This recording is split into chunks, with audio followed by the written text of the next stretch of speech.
Quand notre maison d'édition HLab nous a contactés il y a quelques semaines en nous proposant de réaliser une FAQ vidéo, on s'est dit « Trop cool ! On a super envie de passer notre week-end à filmer, monter, publier une vidéo au lieu d'écrire et alors qu'on travaille déjà 40 heures par semaine !» Donc évidemment, on a dit oui, parce qu'en vrai, on aime parler avec vous de nos livres. Restait quand même à régler un petit détail.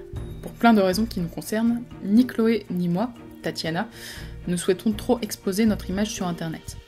On s'est creusé la tête pour vous proposer un format intimiste mais dans lequel vous ne nous verrez pas. On vous embarque en promenade dans un endroit qu'on aime beaucoup.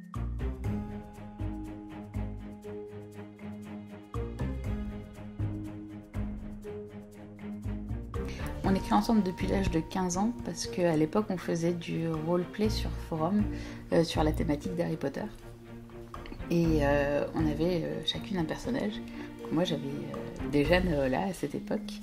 Et moi j'avais Mathéo, que vous ne connaissez pas parce qu'il n'apparaît pas dans Bienvenue au Mordred's Pub.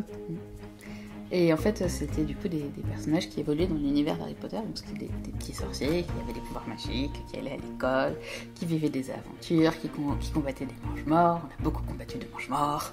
Un peu trop pour que ce soit crédible d'ailleurs. Voilà. C'est des personnages, c'est on va dire des histoires qu'on a développées comme ça, qu'on a continué à développer pendant une dizaine d'années. On a créé d'autres personnages et puis voilà, on faisait évoluer tout ce petit monde dans l'univers d'Harry Potter. Et il est arrivé un moment en fait où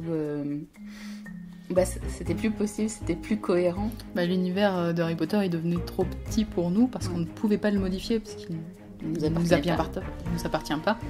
Et en fait, le truc, c'est que le personnage faisait des choses tellement énormes et tellement héroïques et tellement que c'était pas logique qu'on n'entende pas parler dans Harry Potter.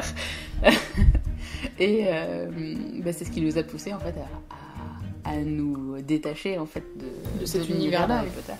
Et c'est d'ailleurs pas du tout la seule source d'inspiration qu'on a dans nos écrits. On a été très inspiré par exemple par le personnage de Lyra à la Croisée des Mondes, dans La Croisée des Mondes, qui est un personnage de petite fille très inspirant, on est jeune, badass, tout ça, qu'on a lu quand on était jeune.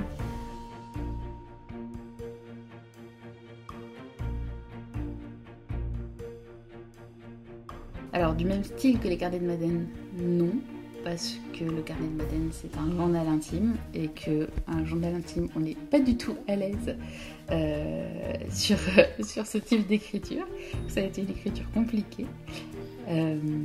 Par contre, centré sur un personnage, oui, on a un tome en construction autour de Amalia Elfric. Donc, le tome s'appelle La sorcière d'Aon. Par contre, le personnage en question, vous ne l'avez qu'aperçu dans Bienvenue au Mordred's Pub. Oui, c'est un personnage important, mais sur nos autres livres, en fait. Sur nos autres histoires, c'est ça.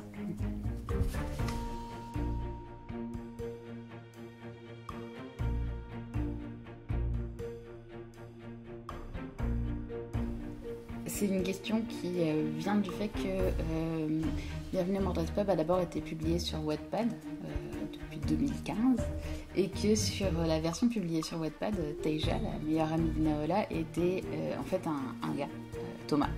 Ce qui fait d'ailleurs que quand on a décidé de changer le personnage, très très longtemps, Taïja s'est appelée Tomate jusqu'à ce qu'on s'arrête sur son prénom définitif. Donc on l'a changé en fait parce que déjà Naola était entourée que de gars dans la première version. Elle avait vraiment très très peu d'interactions avec des filles et encore moins avec des filles de son âge. Ce qui faisait on voyait pas sa vie sociale. C'est une jeune fille de 15-16 ans qui est censée avoir des amis, qui est censée avoir des interactions, des groupes de potes à l'école, et ça ne transparaissait pas dans le livre. Ça c'est une des choses qui a été travaillée notamment avec l'éditrice de HLab, travaillée et améliorée avec elle.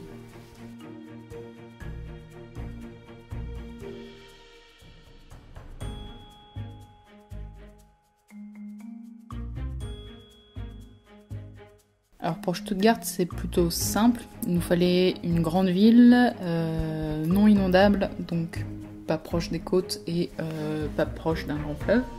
Il fallait que ça soit bien protégé. Stuttgart, c'est au milieu des montagnes. et il fallait que ça soit à peu près au milieu de l'Europe. Donc on a pris une carte, et voilà. Voilà. Et pour le fédéral, c'est une langue qui est construite, qu'on imagine basée entre le français, l'allemand et l'anglais. Et c'est une langue, donc les gens à Stuttgart la parlent parce que c'est la capitale de la fédération. Mais dans chacune des régions de la fédération, ils parlent leur langue, la langue régionale.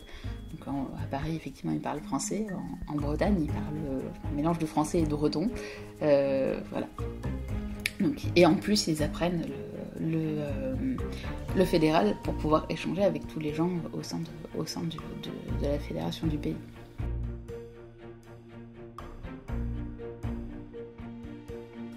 Madeleine, parce que c'est un personnage dont on a écrit l'histoire avec le carnet de Madeleine récemment, et que je suis encore très attachée à son histoire. Et moi, c'est Mordred, parce que c'est Mordred. Pas besoin de justification en plus.